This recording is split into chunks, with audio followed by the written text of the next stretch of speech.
This is Optimal Living Daily, episode 1018. You Can't Cure Obesity with Bigger Pants by Mr. Money Mustache of MrMoneyMustache.com. And I'm Justin Malik.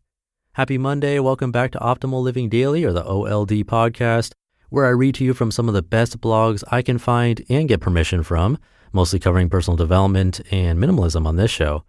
Before we get to it, thank you to Kopari. Kopari's coconut deodorant is aluminum-free and fights odor with plant-based ingredients. No silicones, sulfates, GMOs, or baking soda, so it's great for sensitive skin. Say aloha to Kopari. Go to koparibeauty.com/old to make the safe switch today and see how you can save $5 off your first order. That's Kopari, Kopari, beauty.com/OLD. koparibeauty.com/old. And now let's get right to today's post and start optimizing your life. You Can't Cure Obesity with Bigger Pants by Mr. Money Mustache of MrMoneyMustache.com. I was stumbling through my living room the other day, catching my feet on various building blocks, puzzle pieces, and a tangle of fishing line that had previously been used to suspend our homemade space station from the second floor balcony, when the thought occurred to me, I sure wish this house wasn't such an enormous mess. Mrs. Money Mustache must have read my mind because right then she joked, "It looks like we really need to hire a house cleaner." All of us know this was said in jest because, come on, Mr. Money Mustache would not be seen outsourcing his floor sweeping even if he had wealth 100 times greater than Warren Buffett's bridge playing group. But just for a second, the idea seemed comforting. You see, we've been busy lately. I did a push to finish the carpentry work on the foreclosure project. We went away on vacation for part of the holidays, and Mrs. M has been sucked into some honorable but rather draining work helping out her parents with a worker shortage in their family business. This means that nobody has been cleaning up the house for the last few weeks, and things have gotten crazy. But instead of masking the problem with a house cleaner, we left it there to stare us in the face to remind ourselves that there is indeed a problem. Wake up, Mustache family. You've overcommitted yourselves, and it's time to scale things back to become more reasonable. Every day should include some time for peaceful reflection and reading, exercise, cooking good food, and a good night's sleep. If you scoff at this idea because your life is far too busy to allow it, let me put it this way. Every person who's trying to saw through a 20-foot thick tree trunk by hand needs to take time occasionally to sharpen the saw blade when it gets dull. But I'm too busy to sharpen the saw, you say. Okay, fine. You keep sawing with that dull, toothless saw, and I'll take a rest while I sharpen mine, and we'll see who gets through first. Hint, it will be me. So we made some adjustments to our lifestyle, and today I had time to do a wonderful cleaning and reorganization of the whole main floor of the house. It's beautiful again, and my whole schedule is opened back up to include more free time. Our next example is a 30-something man who is busy advancing his office career. His metabolism isn't automatically keeping him slim anymore like it did at age 18, and he doesn't have time to exercise. He has started to gain weight to the point that his favorite office pants are now getting tight at the waist. What's the solution? Does he buy bigger pants? This would solve the immediate problem of belly pinching and allow him to get on with more pressing matters like continuing to perform well at the office, right? My solution is the opposite. Put those tight pants on and keep wearing them. When they bite at you, it's a reminder to take the stairs instead of the elevator, eat a piece of grilled salmon instead of a chocolate bar and bologna sandwich, and to start walking and biking more. Those tight pants are your biggest ally in addressing the underlying problem. If you give them up, you'll be allowed to forget what the real problem is. Your lifestyle has become unhealthy and you're doing everything with a dull saw. And there are so many more examples once you start to view your life this way. If you find it takes too long to get to your office by bike, you won't solve the problem with a car. The problem is not that biking is too slow, it's that you live too far from work. Keep biking to remind yourself of this, and the problem will solve itself, either through fitness or switching houses or jobs.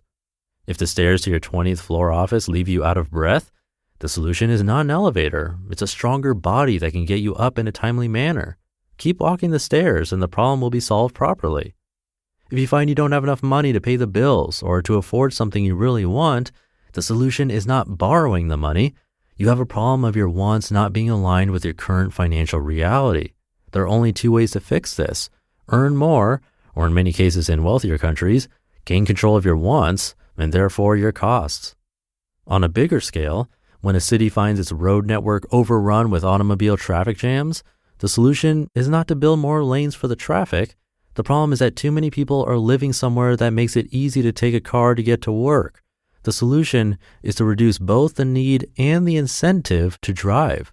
If the zoning allows plenty of housing to be built near the jobs and stores, increasing supply, which drives down prices, and the roads are left crowded and unexpanded, which makes people dread the thought of buying a faraway house, guess what choice they will start making more often?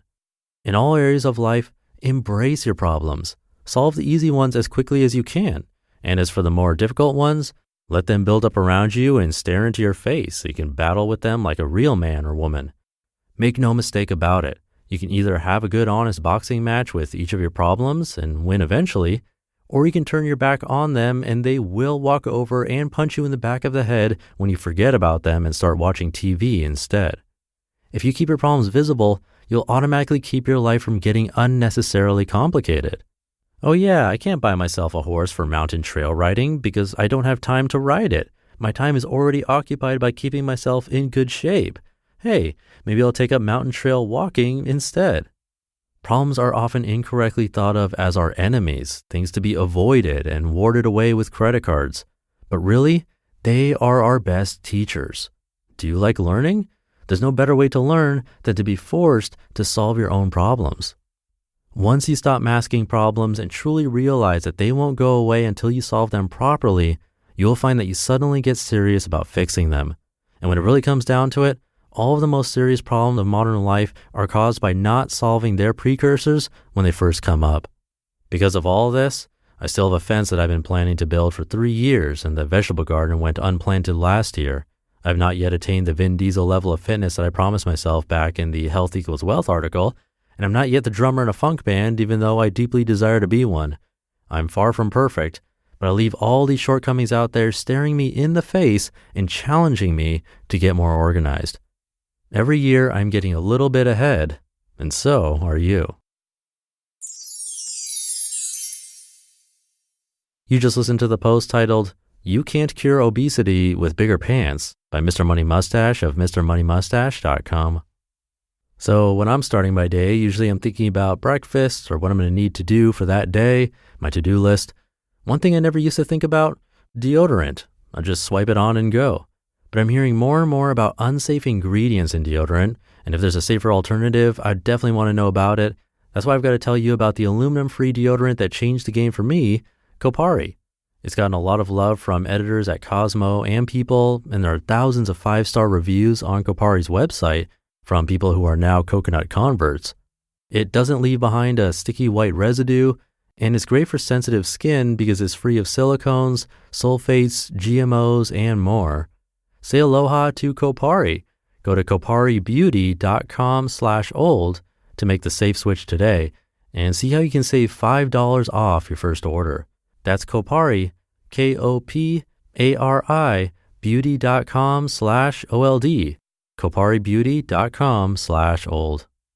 And I'll leave it at that. I hope your week is off to a great start. Thank you for being here and listening to me and for being a subscriber of the show. It really means a lot. I'll be back tomorrow reading to you where your optimal life awaits.